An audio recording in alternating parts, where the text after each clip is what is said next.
Okay, good morning, everybody. Thanks so much for turning up early-ish. I'm going to do what perhaps is becoming a regular presentation about the pipeline report, the Africa Chain Hotel Development Pipeline Report. And that's the 14th edition, which we prepared and issued at the beginning of this year. So I should just explain what it actually represents. It's information that is provided by the hotel chains themselves. I write to them all early January and say, what's on your books in terms of signed deals? Signed deals, so not LOUs, not MOUs, no nothing about that, but it's actually legally binding franchise agreements or management agreements or some leases and other a small number of others, and they provide this information, and then we cut it and slice it and dice it as much as we possibly can to provide you with information about what is happening, what is proposed to happen by the chains in terms of opening new hotels and earning fees for their owners and for their shareholders in the future. So this is the first slide, which shows the regional breakdown. Now we've got a total there. How about that? Okay, the total there are 447 hotels that the chains have got signed deals. I'm going to keep on about this just to make sure you fully understand. 447 signed deals at the beginning of this year with about 80,000 rooms. Now, if you look at the blue line there, that's North Africa. And this is bedrooms. We tend to count bedrooms more than hotels because the bedroom is the unit of production, if you like. So we've got North Africa, that's 5 countries, only 5 countries, Egypt across to Morocco. Sub-Saharan Africa, which includes the Indian Ocean and the Atlantic Ocean islands, that's another 49 countries. So what you can see there is how incredibly close North Africa is to Sub-Saharan Africa, yet it's about 10 times the number of countries in Sub-Saharan Africa compared to North Africa. And you'll get some more detail on that in a minute. But just to put this into context, 447 hotels, 80,000 rooms in 54 countries. 54 countries. China, 1 country, okay, it's a biggie, but in population it's about the same size as Sub-Saharan Africa. 3,700 hotels, of which 2,600 are under construction. 447 in 54 countries. Saudi Arabia, 202 projects. UAE, 119, of which Dubai has 81. And so on and so on. Is the glass half full or is the glass half empty? You guys decide. Just to show you a bit of history on this, that you can see that convergence there. If you go back in history, kind of the rampant crocodile, I used to call this. Sorry about the quality of this. It's the only one I could find from such a long time ago. That when we first started the survey in 2010, whoops, as usual. I was told there was a delay on this, but there ain't. Look at that. Okay, fine. Have a look at that, where when we first started, North Africa, 5 countries, had more in the pipeline than Sub-Saharan Africa. Is that actually potentially going to change next year or in 2 years' time? The regression lines say that they will, that North Africa will become greater than Sub-Saharan Africa. Okay. I'm grateful to my friend Arno Kukuk from Fino Hospitality, who spent an enormous amount of time tracking existing supply of chain hotels in Africa. And on the left-hand side here, that's these are his numbers. And you can see that vast majority of existing branded hotels are in North Africa, surprise, and Southern Africa. Mostly Southern Africa being South Africa. And you'll see that in a minute. In terms of the pipeline,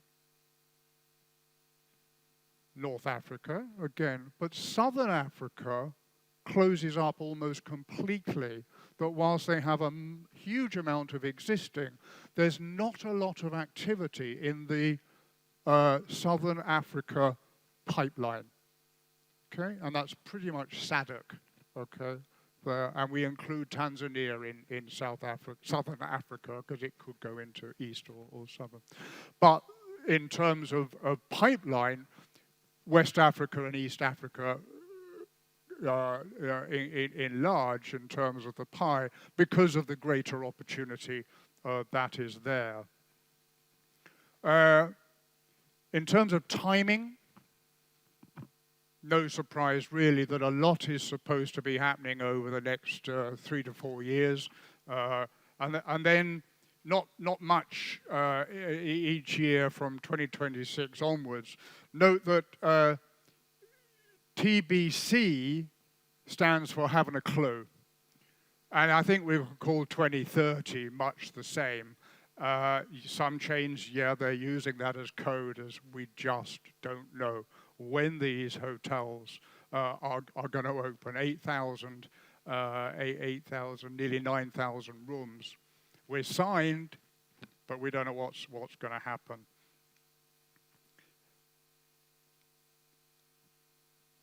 If you look at countries first, I think this was alluded to yesterday. Egypt, one country, Egypt, has got something like 3 times the pipeline number of rooms than Morocco, and 4 times the number in Nigeria. 3 times Morocco, just in that one country. And interesting that if you look at the black columns, black is what is actually under construction. Now, actually under construction, we can parse that sentence. Parse is an English word meaning pick it apart. Actually under construction does not necessarily mean that at this time of the day there are that many people on site with hard hats and machines and pouring contract. It means at some time work has started on site, but on some of those deals it has actually, and in some of those countries it has actually ground to a grinding halt. Why is Egypt and Morocco relatively less, or Egypt certainly less under construction than some of the other countries? It's because so much signing work was going on last year. Signing spree, which was led by Accor, signed 5 deals last year, IHG 6 deals, Marriott 4 deals, Hilton 3 deals in Egypt. So they hopefully will come to be under construction shortly. Nigeria, some of you know my base is there, my office is in Nigeria. Nigeria used to be number 1 for many, many years. There it is there. Not much activity in Nigeria these days for reasons I won't go into now. Some deals have been cancelled by the chains because of just non-activity, but they certainly haven't seen the signings that Egypt has. Of course, talking about countries. Oh, before I go to cities, I just want to make a point here, leading on from what Pat Thacker was saying yesterday, that I want to make the point that GDP growth, which of course is an important metric to look at, although I'm reminded of a book I read by somebody called Why Economists Get GDP Wrong. No offense, Pat, I'm sure you'll get it right. But what is GDP? you can get into some interesting discussions about what is growth in GDP. But what I found, oh, I should have gone back. What I found interesting from Pat Thacker's presentation yesterday, there's no necessary correlation between country GDP and either development activity in hotels or in trading activity. Let me just, I won't talk much about trading activity, that's Tom Emmanuel's bag. But if you looked at, for example, at Nigeria, Lagos and Abuja are world beating in terms of RevPAR recovery from 2019. World beating. I think Dubai and Paris are there as well. But every other city, as we saw from Tom, they're still behind 2019. But the GDP growth in Nigeria is about 3%. So it's growth, but it's not exactly stunning growth. But in terms of development activity, I had a look at that. And you remember, well, some of you remember the map of Africa with big green blobs on it, which is GDP growth of 6% or more. Of these countries, only 2 of those countries were shown as having high GDP growth, and that is Kenya and Senegal. All the other countries that had high GDP growth, Libya, DRC, Benin, Niger, Mozambique, Tanzania, Rwanda, do not yet appear on this slide in terms of new hotel development. I'm not saying either is wrong. I'm saying don't expect a great correlation nor causation between GDP growth and what you can achieve in terms of the hotel and tourism industry. Talking about countries, of course, is a dangerous thing. What we prefer to talk about is cities. And yet again, Egypt is up there. Cairo is 11%. One city is 11% of the entire African pipeline. You've also got Sharm el-Sheikh there. The other cities,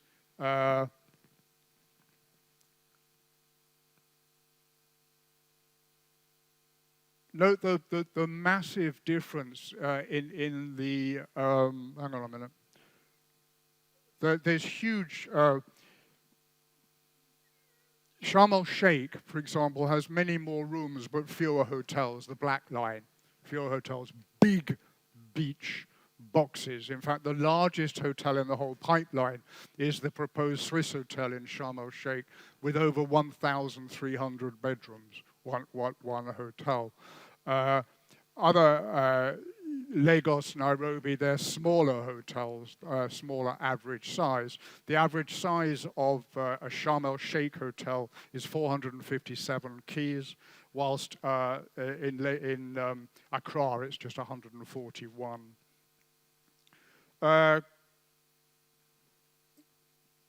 Countries with no chain pipeline opportunities? Don't know. Quick quiz. Which 4 countries have no chain hotels and no pipeline? Freddie, keep quiet. Okay, and yes, Freddie, I know there are Lyco hotels, but we can talk about whether Lyco is a chain or anymore later. Okay, the 4 countries are the Gambia, Burundi, Eritrea, Central African Republic. No branded hotels, no pipeline either. Opportunity? Let's talk about the companies now. Companies, I'll come on to brands. Okay. It is dominated by 2 brands, Accor and Marriott. 10 years ago, Marriott had very little activity on the continent, quite a success story, but they're almost level pegging with Accor there. And they have a much more that is actually under construction. No, it doesn't work. That's more than that is actually under construction there. Okay, that one there. Accor, again, because they signed so much in Egypt, have a lower proportion that is actually under construction. If you take the top 5 there, Accor, Marriott, International, Hilton, Radisson, and IHG, 75% of the total African pipeline. And these 10, 90% of the entire African pipeline out of about 40 hotel chains that contributed. Again, looking at existing, comparing that to existing, it's dominated by Accor and Marriott, but look who's joined them at the end there is Zogo Sun. I think they're now called Southern Sun. Zogo Sun. Almost all of those hotels are in Southern Africa. They've just exited Nigeria, which was perhaps the outlier for them. They've just sold their hotel. So 102 hotels, most in South Africa. Marriott, of course, Marriott did 2 purchases, one in 2014 of the Protea Hotel Group, and in 2016 they bought Starwood, so they brought them into their fold. Okay. I'm going to skip that one. If you look at the brands, so this is now the Hilton brand, the Marriott brand, the Radisson Blu brand. Not the biggest company on the continent, but definitely the largest brand in terms of both hotels and rooms. Sorry, not hotels, in terms of rooms in the pipeline. A lot of them are under construction, as you can see. Look at joining. This is Melia. Barcelona should be there somewhere. Can't see them. Big Spanish chains coming into the major resorts. Back to existing.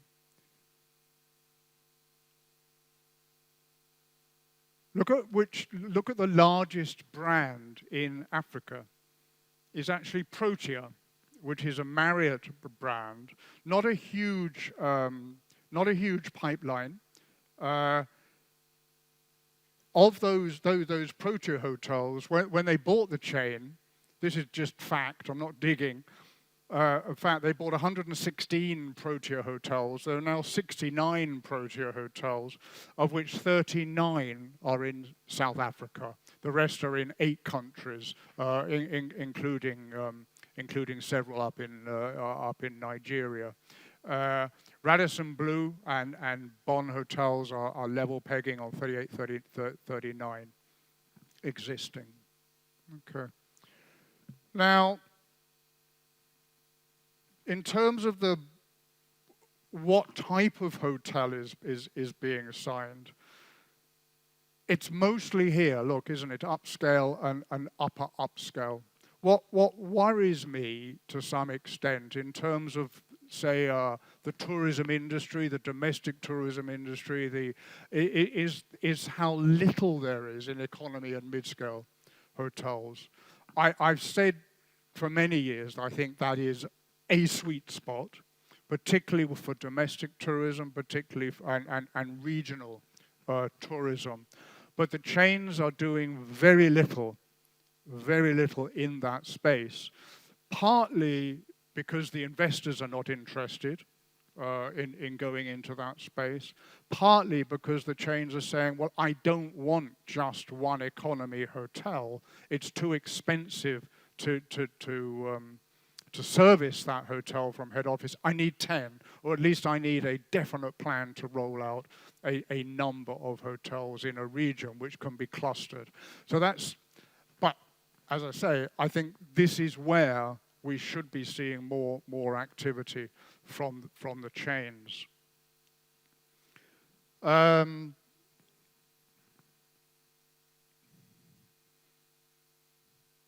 years that the deals were signed, most of them 19, 20 was a bit down, guess why. 2021 was a good signing year, as I said. 4 from 2022 slipped in without me noticing. But they're 14 years old, these deals. I'm not going to get guesses, although I'm going to tell you who the 2 hotels in 2008 that were signed in 2008 were the Intercontinental Hotel in Dhaka and the JW Marriott in Tripoli. 2 hotels signed in 2009 were the Marriott Executive Apartments in Algiers and the Sheraton Madagascar. The kind of cancel them, eh? Anyway. So this is the future. This is comparing the deals, the 80,291 rooms in the pipeline, of which 42,600 are actually under construction. Now, 2 things strike me. This is what the chains tell me. It's not up to me to tell them they're wrong. 2022 openings, 10% are not under construction. That's kind of optimistic for Africa. Even opening next year, 30% are not under construction.